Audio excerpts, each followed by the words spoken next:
What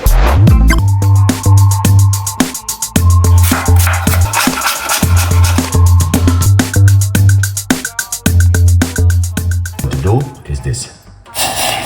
Put on large cups of water into.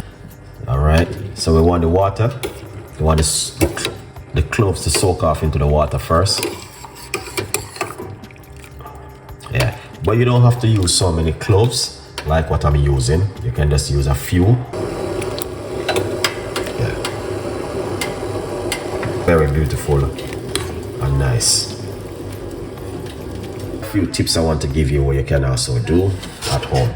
But before we're going to eat,